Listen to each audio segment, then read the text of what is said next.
an open-air cafe in Soho with a stunning view.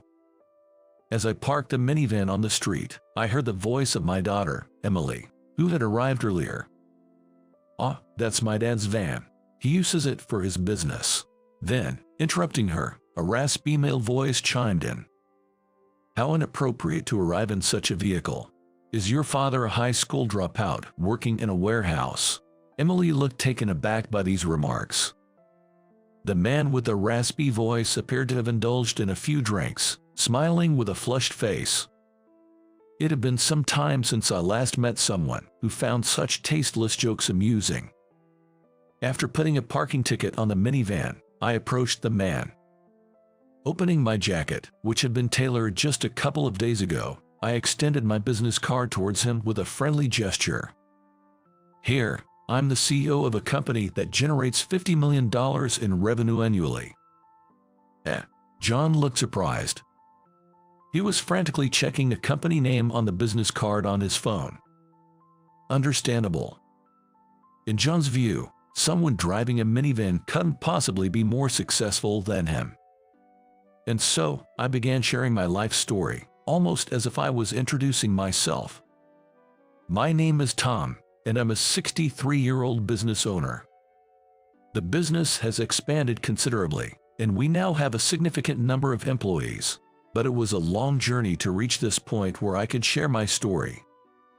Let me take you back to my early days. Born in the 1960s as the son of a struggling textile mill worker in the Midwest, I endured a challenging childhood. At that time, affordable and durable cotton products were being imported from abroad in large quantities, leading to the decline of local mills. With such meager earnings, it was tough to provide for the family, and there were days when my father would catch a chicken that wandered into our yard for our meal that evening. I've had to do it a few times under my father's orders, and the sensation and sound still haunt me, making me reminisce about those times whenever I see chicken.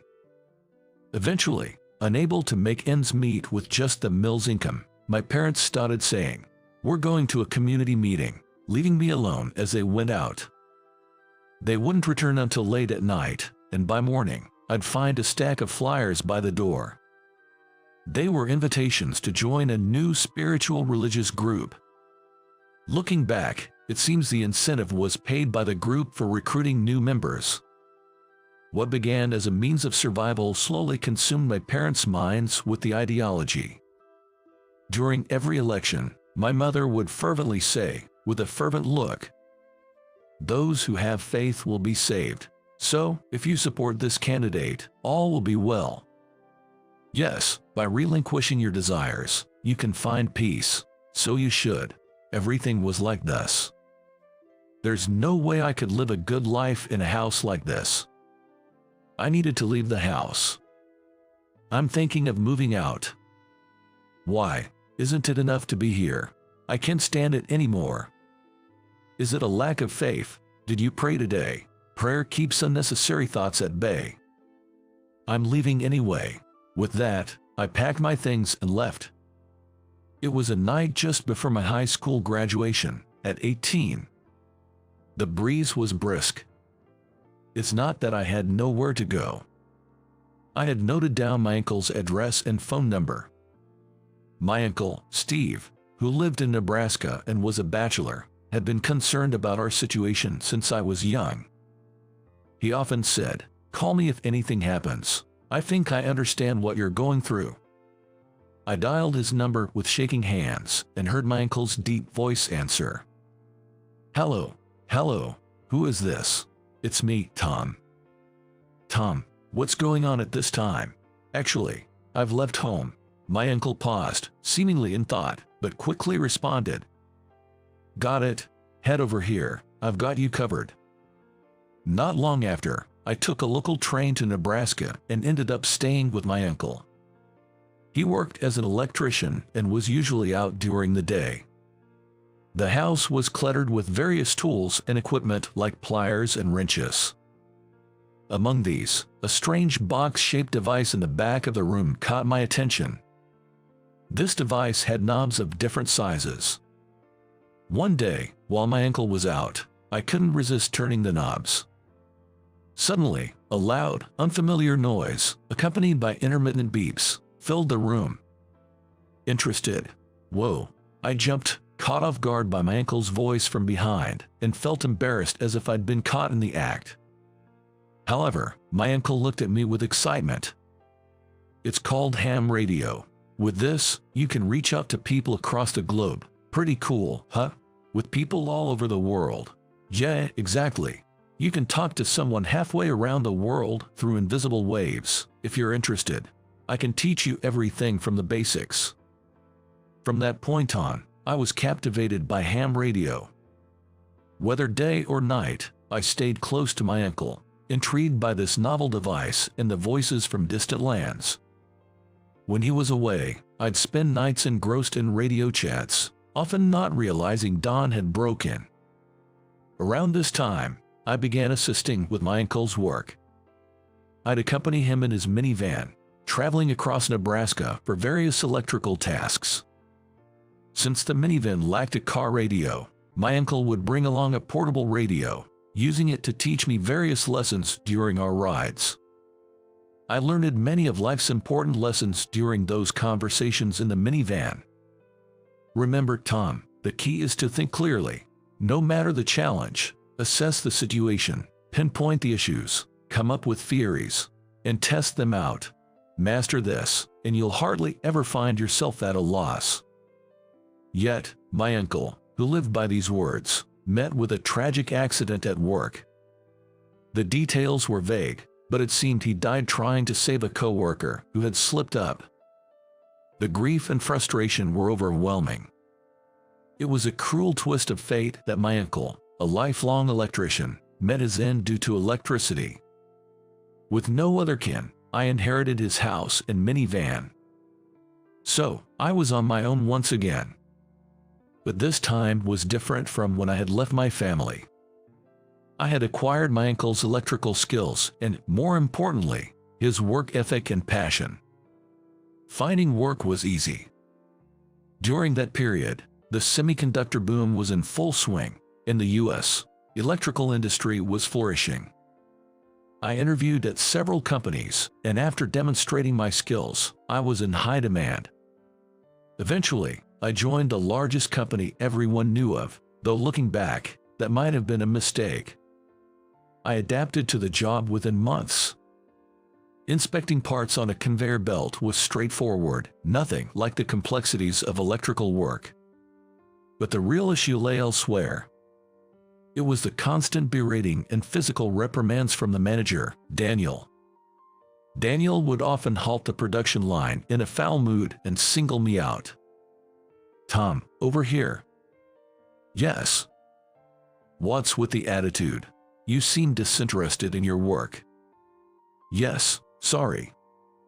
You might think this job's a no-brainer. Don't get ahead of yourself. I'm the one who hired you. You're not quite there yet. Yes, sorry. I don't want your apologies. Show it through your actions, I was told, followed by a slap in the face. When things were going well, it would be 2 slaps back and forth. This had become the usual sequence of events. Still, the pay was good, so somehow I managed to keep working. There was another reason I managed to keep working. It was meeting a woman who was in charge of the factory's accounting at the time. Her name was Ashley. Ashley would subtly show concern for me right after I received a punch from Daniel, offering ointment discreetly so no one would see. I always see what's happening. It must be hard. No, I'm used to it. Plus, the pay is good. If I think of it as including compensation for the punches, it's bearable. That's too harsh. Please don't overdo it. There was a time when I got a cut on my lip from a slap from Daniel, and Ashley gave me a handkerchief. Tucked inside the handkerchief was a note with her contact information and a message saying, "Please contact me anytime if there's anything I can do for you." My encounter with Ashley definitely brought some salvation. There's no doubt that she helped ease the depression I felt after my uncle passed away. But then, a decisive moment came. "Hey, who did this? One day, Daniel stopped the production line and shouted loud enough for all the employees to hear. He was holding a part that was significantly more bent than the standard. "If no one confesses now, I'll lay everyone out." I knew who had checked that part.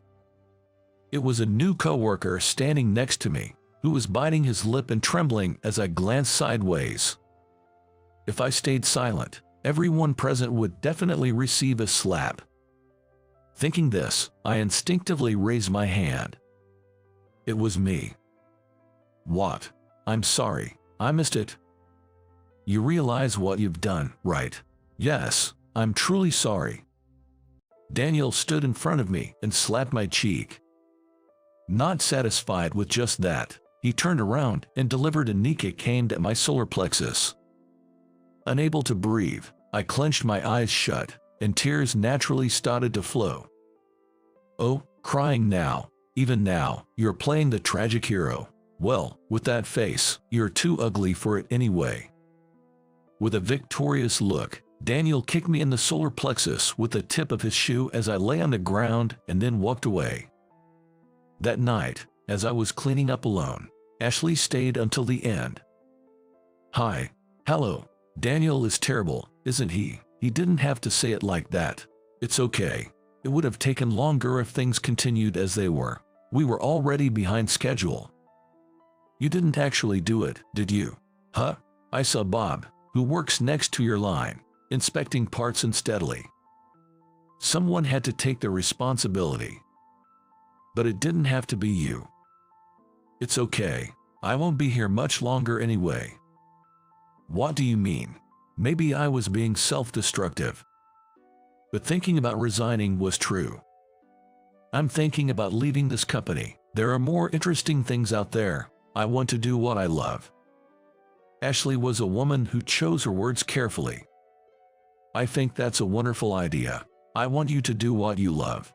I believe in you, and I think you can trust yourself too, but I'll be lonely if you're gone," Ashley said, lowering her face.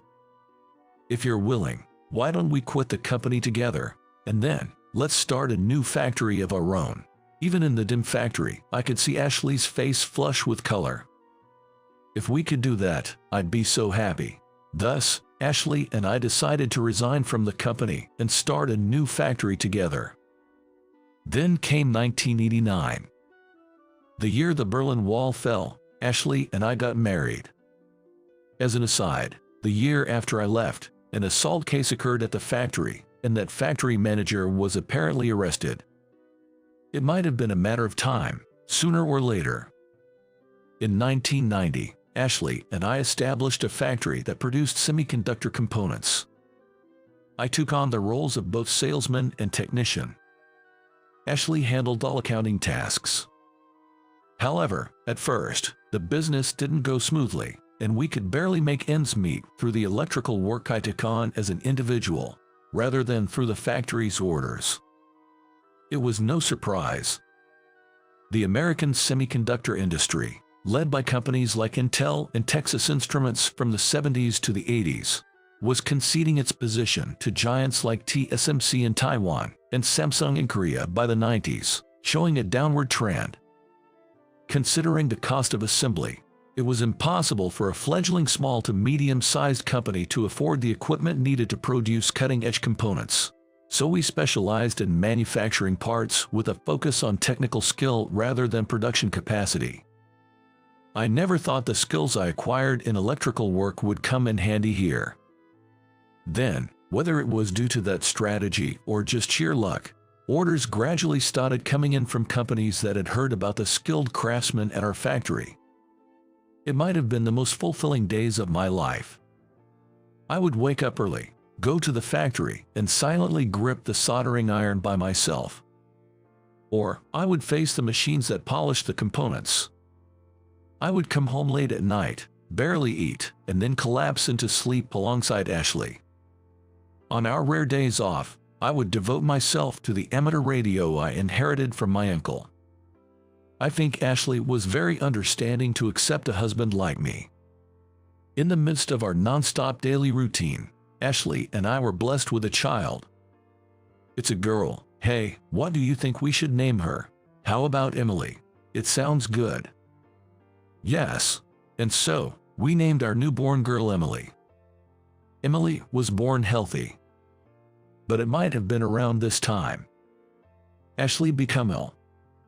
I'm sorry to say, but your wife's condition has reached stage 3. At this stage, surgery is not very effective.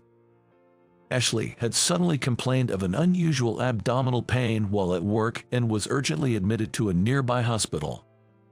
When I heard the news while out, I rushed to the hospital. I remember Dr. Davis's voice sounding unusually clinical as he explained the situation to me. Dr. Davis informed me that Ashley was suffering from late-stage pancreatic cancer. Can Ashley live? I can't say for certain. The 5-year survival rate for stage 3 pancreatic cancer patients is about 7%. Why Ashley? Dr. Davis didn't answer my question, but instead started writing something on the chart and preparing for the next patient. I'm sorry, I've caused such a fuss. When I visited with our little Emily, Ashley was lying on the hospital bed, smiling weakly. Dressed in hospital clothes, petite Ashley looked even smaller. Don't apologize, you've done nothing wrong. But, I still have unfinished accounting work at the factory. Don't worry about it, it's okay. When a loved one falls ill, one realizes the preciousness of everyday life. Ashley's illness made me realize how happy I had been. But why did it have to be Ashley? Emily, make sure you support your dad properly. Even young Emily seemed to understand the situation and smiled innocently, saying, yes. And Tom, believe in yourself. I believe that what you're trying to do is right. Stop it, don't be so formal. No, I want to say it while I can. Ashley's face was serious. Her battle with illness did not last long. Perhaps that's what Ashley wanted. But now, there's no way to know. Ashley's face was peaceful in her final moments. Ashley's glasses, which she wore in life, were placed in her urn, and I felt I had lost everything. Had everything I had done been a mistake? I couldn't save Ashley. I had forced her to struggle. Perhaps she wasn't happy. For a while, I couldn't focus on anything, not even my hobbies like tinkering with machines or amateur radio. The world seemed gray. Suddenly, while looking at the factory machinery, I wondered what would happen if I stuck my head inside. Then, those machines I had once loved and immersed myself in appeared devilish to me. During those gloomy days, I started to drown in alcohol. I couldn't move my body even though I needed to work. I spent days drinking from morning and zoning out. My savings ran out, and I borrowed money from a consumer loan machine that had become popular without telling Emily, who was attending school. I was surprised at how easily I could borrow money because my credit was good, which made me feel even more lost. I even considered gambling with the money as a faster way out. Or I contemplated the worst-case scenarios. When I returned home in a daze, the noise from the amateur radio was on. Perhaps the switch had been accidentally turned on. But when I went to the room with the radio, I found Emily, who was supposed to be at school, standing in front of the desk looking apologetic. I just touched it a little, and it wouldn't stop. I found Emily irresistibly dear at that moment.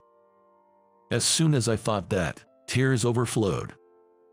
I'm sorry, I haven't been able to do anything, even though I have you. But Emily didn't dwell on my sentimentality and kept staring at the radio. Dad, what is this? Oh, this is a magical machine that lets you talk to people all over the world. With people all over the world. Yes, you can have conversations with invisible signals all the way to the other side of the earth. If you want to know more, I'll teach you from scratch. Really? Teach me. Listening to the sounds coming from the radio, Emily's eyes sparkled, and I saw my own reflection in her. Yes, Uncle Steve. I remembered my uncle. What my uncle had taught me in the pickup truck. Listen, Tom, the key is to use your head calmly, no matter how tough the situation. Analyze the current state, identify the issues, formulate hypotheses, and test them. If you can do that, you won't easily be defeated. The grayness of my daily life seemed to regain its color bit by bit. From that moment, I temporarily suspended my electrical contracting work and shifted the core business of my company to electronic component manufacturing. I set my sights on computer components. I believed that as household computers became more common, there would come a time when everyone would carry a small computer with them. Although we had fewer than 10 employees, they all respected my decision. About a decade after we decided to shift our operations, my factory had made a name for itself in the industry for its high technical capabilities. The rapid growth we experienced in this short period was significantly influenced by the overall growth of the tech industry, especially with the emergence of cell phones globally. We had been developing small components for computers, but we adapted them for cell phones due to the tremendous demand for these parts. At that time, my daughter, Emily, was about to enter high school. She had been studying at a local public middle school and stood out academically even there. As a parent, I was proud that Emily consistently scored perfect marks on her tests. One day, Emily brought home a brochure from a high school. "Dad, actually, I want to go to this school." Looking at the brochure, it was a prestigious private high school affiliated with a well-known university. I was happy that my daughter was thinking about her life on her own.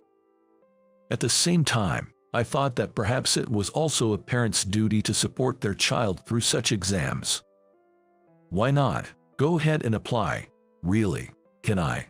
Is there a reason you shouldn't? But what about the tuition fees? Understanding Emily's concern, I reassured her. Don't worry about the money. Times have changed. The economy is good now. One child's tuition fee is nothing to worry about. Emily's face lit up with genuine happiness upon hearing this. And so, Emily successfully passed the high school entrance exams.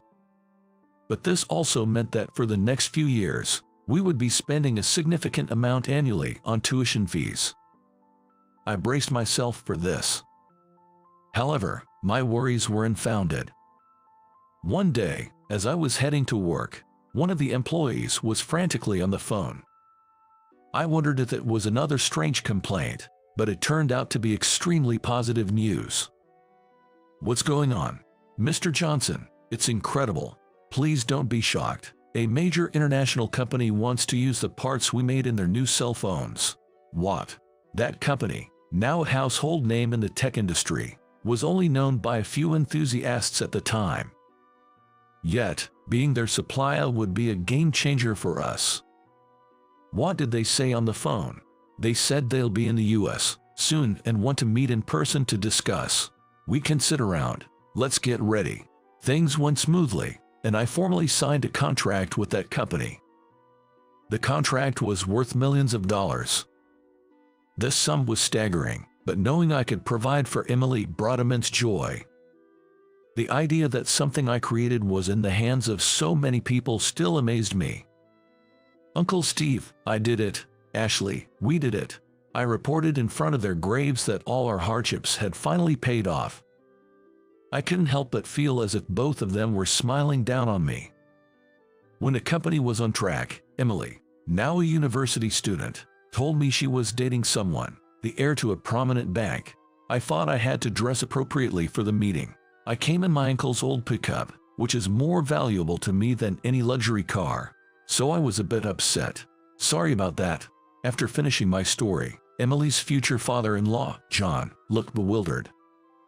He seemed desperate to save face. Such a good story can't be true in real life. If you think it's a lie, feel free to check. It's all on our website. When I said that, John started fiddling with his cell phone. It seemed he soon realized the truth. John visibly deflated, losing his previous bravado.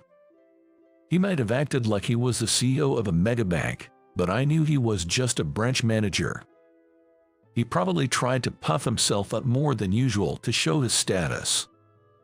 To deliver the final blow to John, I added, "The cell phone you're holding, it's from that well-known international company, isn't it?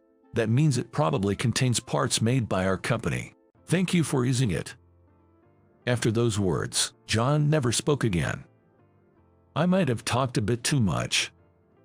But surprisingly, it seemed that the rest of the family took it well, except for John. However, Emily seemed displeased and cautioned me on the ride home. "You didn't have to tell them everything. Really. Sorry about that, but isn't it also wrong to speak like he did? If we let that pass, it's like denying your mother's existence too." "No, I was happy you talked about it, but you didn't have to bring up my childhood stories there." Emily blushed with embarrassment. "Is that so? But for me, it's important. Uncle Steve, Ashley, and you. I wanted to properly convey the story of the people who supported my life." We both fell silent.